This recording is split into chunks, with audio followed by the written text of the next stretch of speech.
Hey, it's Jared. I thought that I would do a Notion walkthrough since it's 2023 and I've been using Notion since 2019.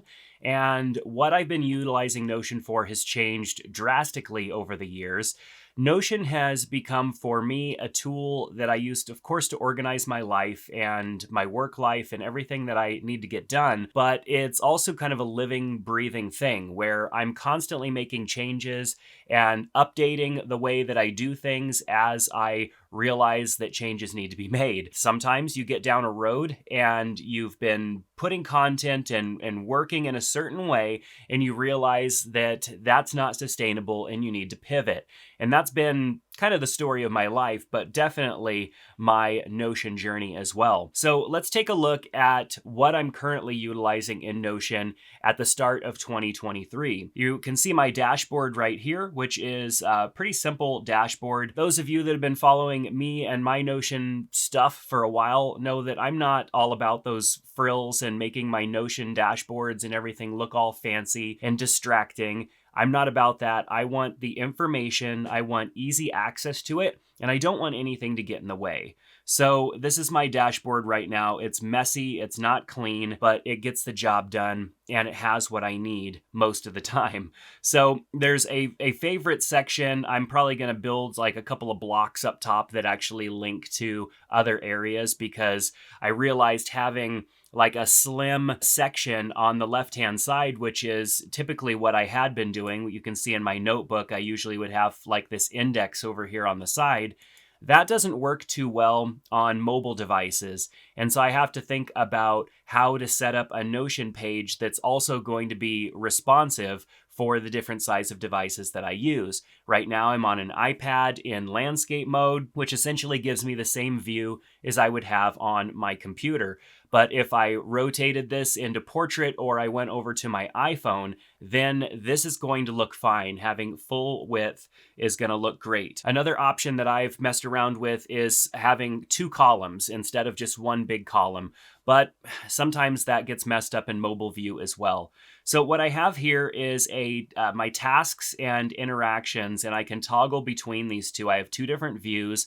And what I love about what Notion has done is now when you add a linked database, so this is actually linked to another database, my tasks database, and also my interactions database, I can have different views from different databases within the same area here, which means I don't have to have multiple stacked down like we used to have at the earlier days in Notion. I can simply add additional views here and I can toggle through them. Of course, on a mobile, you're not going to see all of them in a row here like I can see. I'm actually going to have to click to the drop down to access them, but that's okay. If I've familiarized myself with my dashboard, I know that I have multiple views here that I can take a look at. So I've got my tasks view here and my interactions. And then down below, I have changed my daily log. For those of you that have watched my daily log video in the past, where I showed how I utilize Notion as a daily log, which is kind of a journal. I'd create a page and I'd add content to it, and I had a template for that, but I realized that that wasn't totally sustainable for me every single day to go in there and fill all of that out. While I would like to be spending that amount of time entering information and recapping my day and all of that, it just isn't always sustainable. And I found that when I'm actually journaling, I'm just writing down things in the journal. And so this kind of works more like a short form post. And so I'll hit new, I'll give it a little title or something like that. I can tag it. I've got a couple of tags in there right now. I can put my entry in here. So I don't actually create a page most of the time. I'm not adding anything to the page. I'm just adding stuff to the database. And so I'll put my entry in here. This might be a quote from a book that I read, or it might be a thought that I wanted to not forget. And so I add it in here, and it's maybe a sentence or two. And so it's not long form content that goes into this section.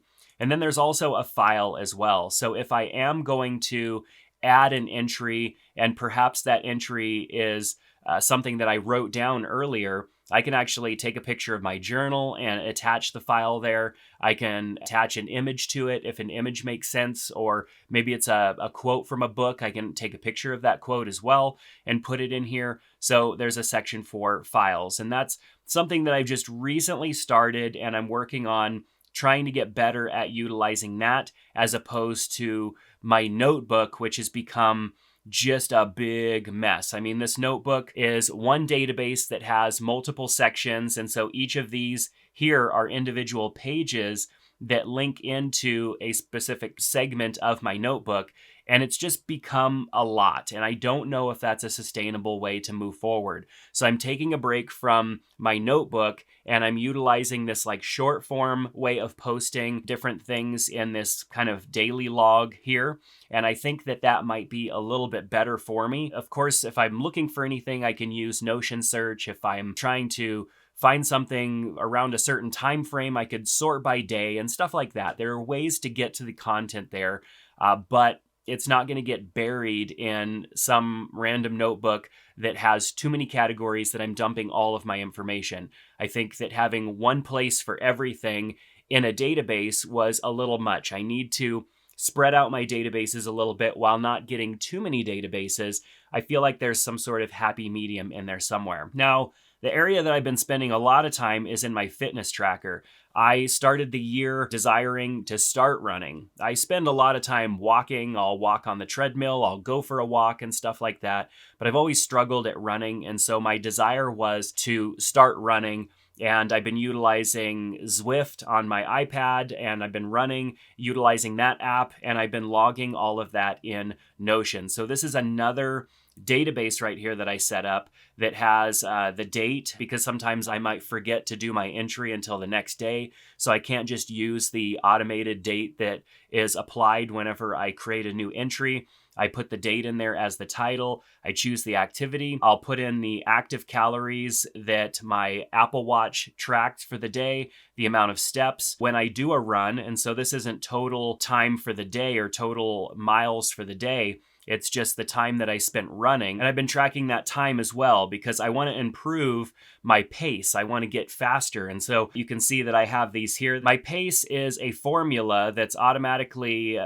calculated here. So you can see that I've got a property, and I actually figured out how to make it round so that way it isn't a long amount of numbers after decimal point. So sometimes it was like 4.2632111. I didn't want that long amount. And so I figured out with some Google search that if you multiply that by 10 and then divide it by 10, it actually cleans that up, and then use the round property at the very beginning to make that work. And so now I just have a nice number here of like 11.5. Today was 11 flat, which was a good day, especially after yesterday with 14.2. It's pretty slow. And then I've been trying to ride my bike a little bit as well. And so I have a couple of entries for that. I have tags for how I felt through that workout, and then a section for remarks. And so this dashboard is an area that I've been spending more of my time because it has the areas that I need to get into the most. Let's jump into my content database and take a look really quick. I do spend a lot of time in my content database because that's where all of my YouTube content, the courses that I'm working on, you can check out links in the description below to some of my courses. I have a Notion course that you might find interesting, and so you can check out that course down below and watch the first few videos for free. There's Notion templates as well. Make sure to check out those links in the description below. But I utilize this area as my content calendar for posting to YouTube and then also for my courses. And sometimes I utilize this for social media posts. My last video was about utilizing Notion to post to Twitter and utilizing it as a tool that automates the posting to social media, which was really cool and a neat way to utilize Notion. But I realized that I needed a separate database just to keep that stuff clean and to make sure that I'm not accidentally stacking something or sending a YouTube video to Twitter on accident. Sometimes having databases that do too many things can be a bit confusing. So it's important to understand when you need to have a separate database and when you don't. And so I'm learning that sometimes it's a time to split a database and go off and create another database for that purpose. I still have like my 2 sections for business and personal that I kind of call my Jared OS or Jared operating system and Hill Media Group operating system, but these are utilizing my old dashboard methods with this sidebar of index, which is definitely not working for me and is something that I'm going to have to refresh. So right now, my Notion setup is not pretty. It is kind of a mess, but it's in a transitionary stage.